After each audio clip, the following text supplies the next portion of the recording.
here's my first tip. It's with Gion. So if you don't have Gion, you're not going to be able to utilize this trick. But if you do have Gion, then this is a very important trick for you to understand. Now, in the game, there is this tech that someone discovered, which is you jump, you shoot, and you dodge, right? For the super jump. And then you can do it again with the grappling hook, and so you can get pretty high. Every character in the game can do this, except Baija can only really do it on, can only really do this. She can't do it again with the grapple. So, she's the only real character that I'm aware of that can't do the full jump. So you try to do the full jump, it doesn't let you do it. So, can't do it on Baija.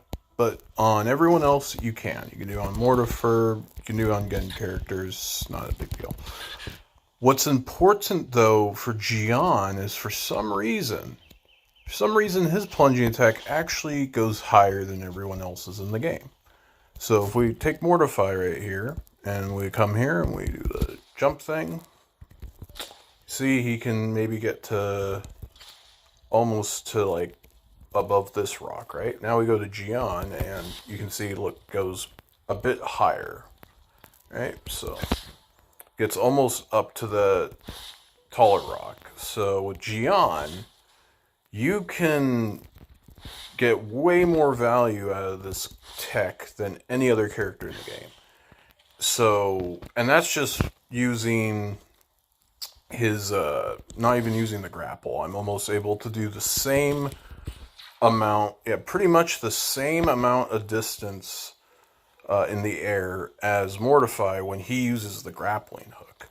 So for Gion, you basically have the grappling jump height without using the grappling hook, which means you can basically just spam the grapple jump height trick constantly on Gion, making his, mobility even without the grappling hook nuts.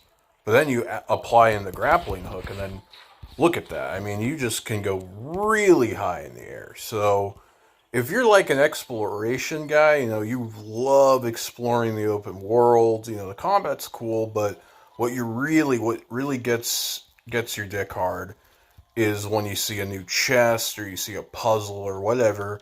You like to explore stuff. You like to get your pioneer rank maxed out as soon as possible. That's the kind of player you are, then, Gion actually might be the character to pull for then right now. I don't think Yinlin's going to have tech like this, so if you're an exploration guy, if you're like Tectone, and you just love exploration, you might want to actually pull Gion, because I don't know if they're going to do this with future characters and give them higher plunging attacks, but for the time being, Gion's the one that's got it. So if you really want to just explore stuff, get Gion. If you already have Gion, then he should be the character you're using in the open world. You should always have him available, because you're just going to get value out of him for exploration that you can't get for any other character in the game. So yeah, this is the first tip. You got Gion, awesome. You don't got Gion, maybe consider getting him. I'm not going to get him. I don't really care about exploration too much. I care more about combat. In my opinion, this guy just kind of seems like the noob version of Calcharo, so I don't really have any interest in getting him. But yeah, if I, was rich or something, could just blow a ton of money on the game, I would definitely get him just so I could have him for exploration, just to make the exploration better. But since I'm a light spender, I'm going to be careful with my gems, and I'm going to get Yinlin because she's going to buff my Calcharo. By the way, when she comes out, I'm going to do a video where I show all my pulls. Seems like it might be kind of fun to do that. People I like to watch, people like Asmongold and other people do polls, so I'm sure there'll probably be some people that want to see my luck with my free-to-play gems. And hopefully I don't get a ton of lollies, but it's probably going to be my luck, because I'm not getting pretty lucky in life that much. So this is the first tip. Kind of rambling a little bit too, but that is just kind of my style. So that's the first tip. So the next tip is actually a very cool tip. Anyone can use it. It's how to pause the game mid-combat. So I'm going to come into this fight against Scar, who, in my opinion, is a better character than Gian. I wish he was the limited character, then maybe I would have actually pulled for him. But, at some point he will be. And it would be cool if he was like a ranged character, and then his ultimate makes him a melee character. That'd be cool. But either way, this is about the tips. So, I'm coming here. So I try to hit the pause function. It's like, oh, you can't use that. So it's like, oh, but what, what if you're like, I have a scratch or I have like an itch and I need to pause the game. You can do that. You can take a picture. Plus, you can maybe get some cool pics, cool screenshots. You get some cool stuff. But you can take a picture and look, now the game's paused. If I need to, go like scratch myself or whatever, I can do that.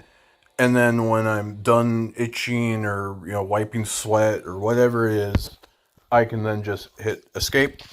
And then, it's not like it gives you iframes or something when you do it. So you do have to,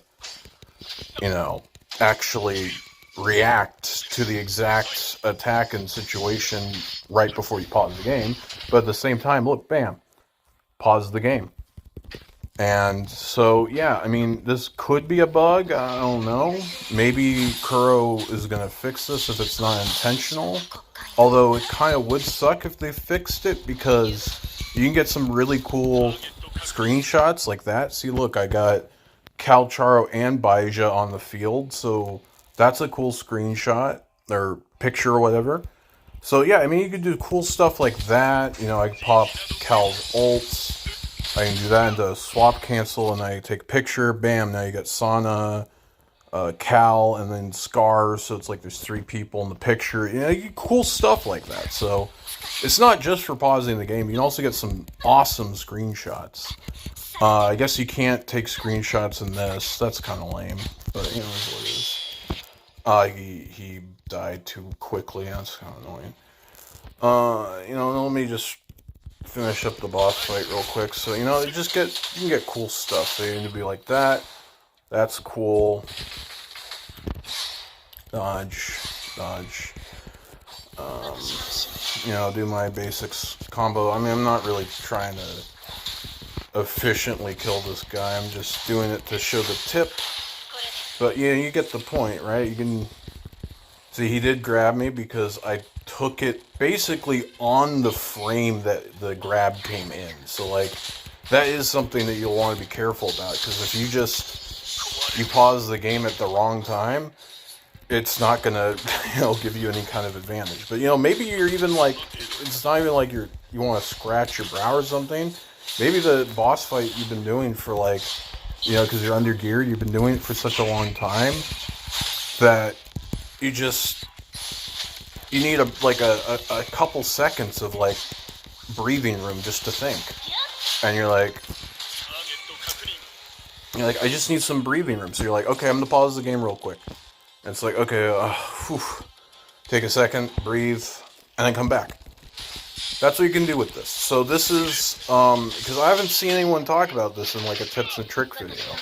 Everyone's talking about like, oh yeah, on the map you can hit the icon, and the icon will let you see what you haven't collected. It's like, okay, whatever. Or stuff like that, where it's like, yeah, I mean, that's nice that you know that stuff, but like, I feel like this is a tip that a lot of people are going to get a lot of value out of, because they're going to be able to take some awesome pictures. They're going to, when you get good at swap canceling, you're going to want to take pictures, so you can be like, look how many times I have 2 people on the field. Sometimes if you're on a PC, if you're like a PC player, you probably get 3 people on the field. I'm on mobile, so there's only so much I can do with the mobile controls. But then again, this game on mobile is so good that it can look like you're playing on PC. Sometimes it feels like I'm playing the game like a PC player would, because of how good this game is made for mobile. That being said, this is a great trick that you can use in the game. It will save your life if you have that, because, you know, we've all been there before where you got that itch, and that itch is just so overpowering, but you're also like at 20% of the boss, and you're like, well, fuck, man, I have to just wipe on the boss now so I can wipe some fucking sweat off my brow, and it's just so annoying. Well, this tech eliminates that burden from your experience. And in addition to that, you might even accidentally get a cool picture that you can share with your friends. So, yeah, this is probably, I'd say, the most useful tip of the video, because anyone can use it. The Geon tip only is applicable to people who have Geon or are thinking about getting or get Geon or whatever. If you don't have Geon, you're like me, you don't have any plans of getting him, then that tech is just kind of there. It's cool, but you can't really use it. So, but this tech everyone can use, and everyone should be encouraged to use, unless Kuro decides that it's not intended and they fix it.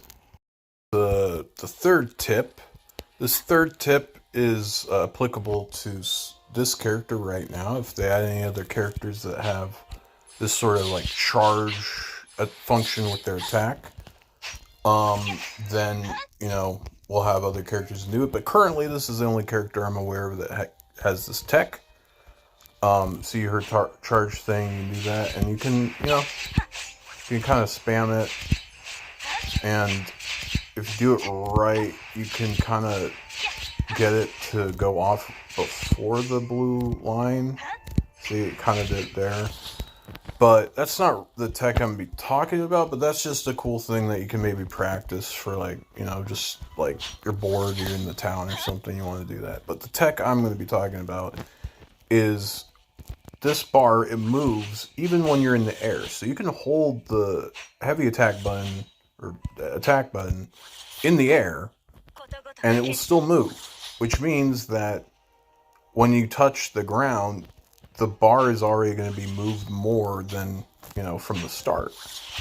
So if you're high enough in the air, you can then just land on the ground, and then as soon as you touch the ground, execute the dash, even with this low amount, because it goes up, you know, so when you use like a skill, it will go up. So with just a normal jump, it doesn't really do much, but with, you know, like this, it also doesn't really do too much. But with the full jump tech combo, it's near instant. It's not instant. You still have to hold it, maybe, I think, like half a second.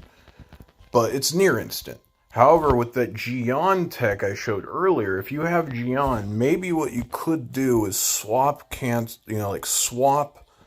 to her right after you've executed his jump tech, and then immediately do her heavy attack, and you would be able to land it instantly execute it. So this is in action. See, it's pretty quick, but it's not instant. So maybe with Geon, you can make it instant. But I'm not going to pull Geon just to test that. It's waste time. If you have Geon and you want to test it, go ahead. But I'm not doing that. I'm not wasting money just to test tech like that. So I'm going to try this on the boss. See, I got it off, then I swap cancel the cow. You know, do some dodges. This boss is kind of a joke now to me, so it's not really a big deal. And then, yeah, so then I can, you know, I can do the tech again. I think I got it off, but then, you know, I didn't have enough time to dodge on Cal, so he got hit off. So you do that, swap cancel that, get the Phantom Parry off. Phantom Parry, by the way, is where you parry the boss with a swap cancel on a character that you're not currently playing. And the great thing about Phantom Parries is that they are the safest thing to do, because it's not like Snowbreak, where when you swap, you know, like you use your character support skill or whatever, you swap the character in, they don't get hit. Like, they're invincible once you're the only character that takes damage is the character you're currently playing. So if I do a heavy attack and then I swap cancel. It doesn't show the heavy attack when you're not in combat. It's a little annoying, but yeah, if you do a swap cancel with Cal, then it's going to make you invulnerable. So once you swap to a different character. So if you do her dash thing with that, this, which you can pretty much do instantly, and then you immediately swap to Calcharo or Baiju or whatever, then what's going to happen is that is going to do the full damage without her taking any damage, without her getting staggered, without it getting canceled. And then if you're quick enough with Cal or whoever you swap to and dodge, you just get the full damage of that. She's able to execute it basically instantly. So you can do it within a fight. Maybe you have an icicle down and you still don't have enough time to detonate it. Maybe you can use this tech, because with this, it is going to probably be instant. Well, close to instant. I mean, I lost the stuff, so maybe wait a second to go. Wait a second for my energy to come back. Alright. So do that. Yeah, so like if you already had like an icicle down, I think it's pretty much, it's like instant or like 0.2 seconds or something. So yeah, you can utilize this tech in boss fights, in some ways. It's not something I really do in boss fights because it just takes too much time and it drains your stamina a lot. Oh, this loser decided to respawn? Okay. Let's just kill this guy real quick. So yeah, I mean, it's just, it's a fun trick to practice, but outside of like the open world, you don't really have a reason to use it. Maybe there's some niche situations on boss fights where it would be valuable to use, but I can't really think of any. But then again, it's a cool tech thing that you have on this character that you don't have on other characters, and it gives you a reason. It gives you a reason to use the super jump in combat. You don't really have any reason to use the super jump in combat. The super jump is kind of just for exploration, but then you play this character and all of a sudden you have a reason to use it in combat. So maybe there's a niche boss fight where you need to execute that combo because you're never going to have an opportunity to get your charge off, and the boss is like on the ground all the time, so maybe like you can go in the air, execute that combo, switch to Cal, and then like do stuff. But yeah, it's cool tech, but it's not it's not like you need it.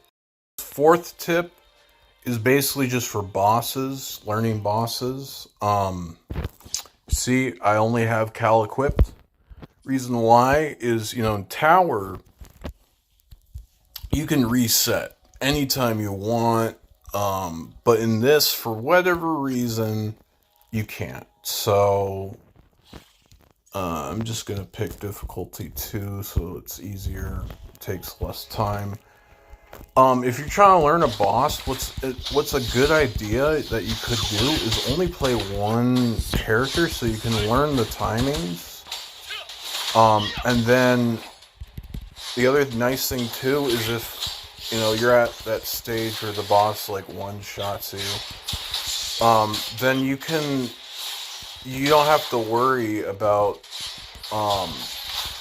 dying on your character. Like your main DPS Cal dies or something, right? And then see, I got hit by that. If I was on a hard difficulty, that would have been a one-shot. So I can, on this difficulty, I can make some mistakes.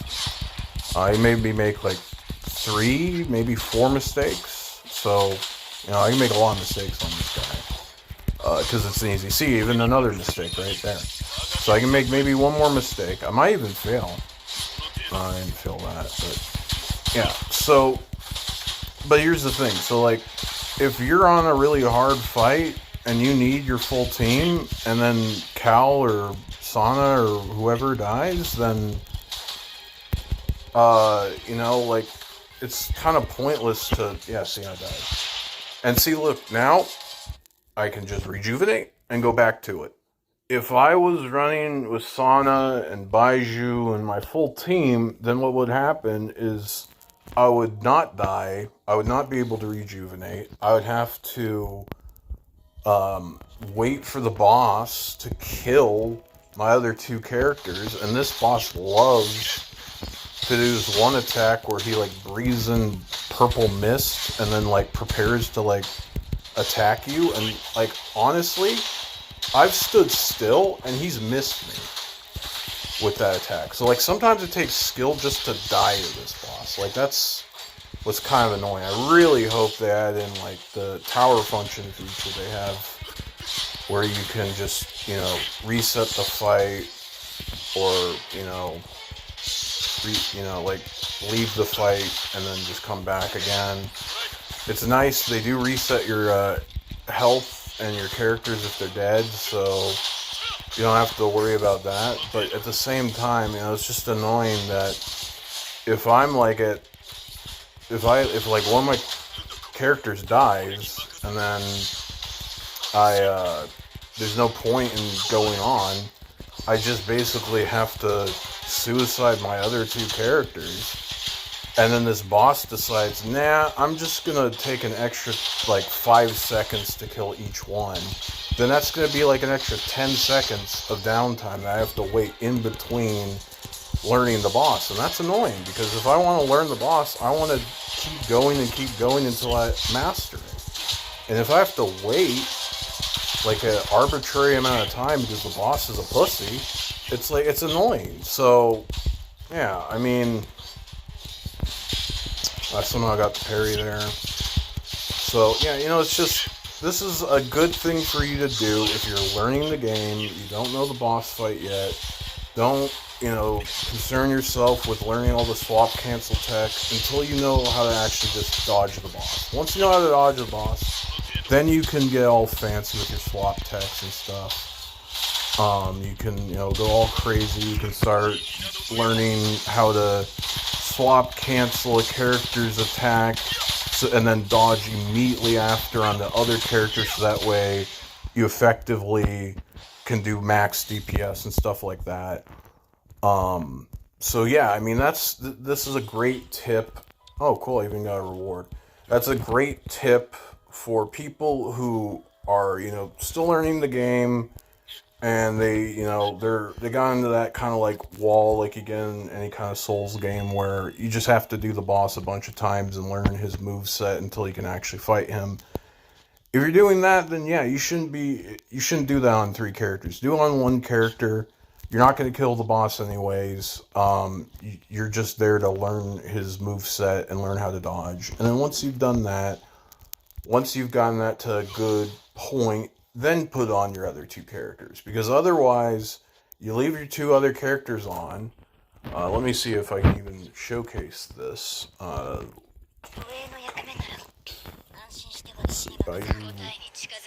You put on your other 2, you leave your other 2 characters on, you'd be like, well, you just don't use them. Just stay on Cal. It's like, well, the problem is with that is you stay on Cal, and then he dies, and then you end up having to wait for your other 2 characters to die too. And sometimes the boss is nice about it. Sometimes he'll just kill them outright. So like, let him kill me, right? Still doesn't see, and now when I want to die, he's being an asshole about it. Alright, now I'm dead. Okay.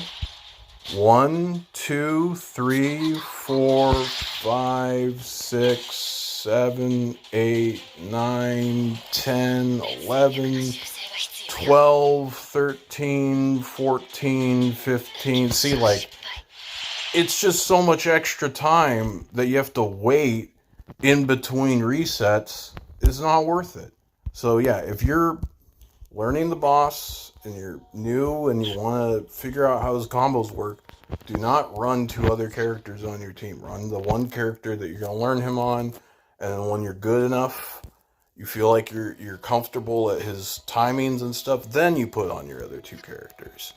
That way it's not so frustrating. That way it's not like that it's going to save you a lot of time. It's going to add up. If you do the boss like 100 times, well, that's like that. on average, it's like 8 to 9 seconds, right? For your other two characters to die. That's, going to be 900 seconds. That's I don't know, that's like, fuck. It's a lot of time.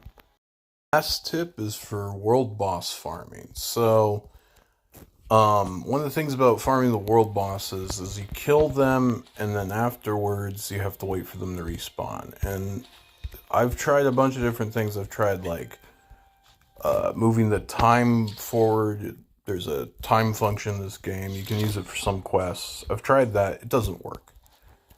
Or at least doesn't work consistently.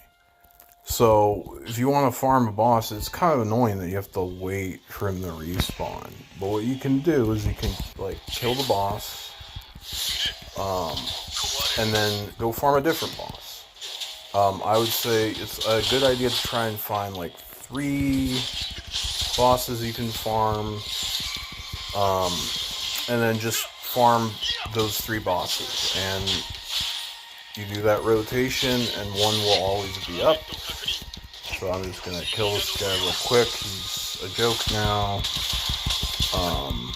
I don't even care if I get hit. It's not a big deal. Just kill this guy real quick. Get his echo. And then go farm a different boss. Maybe go kill the monkey down here. Like when I got. Let's see. I got on my Calcharo. I have this echo. And then I have this echo, and that's what I did, is I farmed this boss, Tempest Memphis and Thundering Memphis. Farmed those 2 guys, and I think maybe I farmed, like, the monkey or something. And that way I was able to just keep farming those bosses and not have to, slow down at all. Just fast travel, kill another boss, rinse, repeat. It's a great tip, because if you're you just want to farm bosses, you just want to have fun, you just want to practice the combat and stuff. You don't need to, like, do side activities or something to fill the downtime. You can just keep doing bosses back to back. It's pretty cool. So yeah, I mean, that's, it's not like a necessarily a thing that's going to make your account, like, broken or anything. It's just it's a cool little tip you can do. You see there, he hit me right before my ice character was able to get her swap off, so I didn't get the see, he did it again. Well, I didn't get the swap off that time. I didn't even get the heavy off. It doesn't matter, though, because this guy's a joke anyway, so I just kill him anyways, so it's not a big deal. Even if I pop my ult, even though it's not efficient, I just do it anyways, because he's gonna die. So yeah, and then, if I go back to Inferno Rider, he probably is gonna be respawned, so I can then just fight him again. So I think you can do it with 2 bosses, but I think if you do it fast enough, it doesn't work with 2 bosses. You might have to do 3. But nonetheless, this is the way to always have bosses to fight. See, he spawned again. So, wait, actually, maybe he didn't. I thought he did. Maybe he didn't, actually. Let's see. Did he spawn again? No, yeah, he spawned again. So, see, if it's like, oh, the echoes I need to farm are these 2 bosses, then farm those 2 bosses, and you'll be able to just keep farming them with no downtime. And if you only need 1 boss, then, you could just farm another boss. Maybe you have another character, maybe it's like, oh, well, Yin Lin's gonna need these mats or something, and maybe you could just go farm that boss a couple times, get those mats, and, I think Dreamless is the boss that you need her, Awakening mats for, so maybe you spend your wave plates on some Dreamless runs, get her ready for when she's in the game. And yeah, so that's last tip. If you want to farm bosses for echoes, is like playing Cal, and you need to try and get that Memphis echo this is a great way to do it. This is a great way to do it. You just farm 2 bosses, maybe even 3 if you're killing them fast enough. And then you're able to, just farm your echoes with no downtime, no annoying content like picking mints or something in between bosses. You can just go straight from boss to boss. So, yeah, this is the last tip. Hope you liked the video. Bye.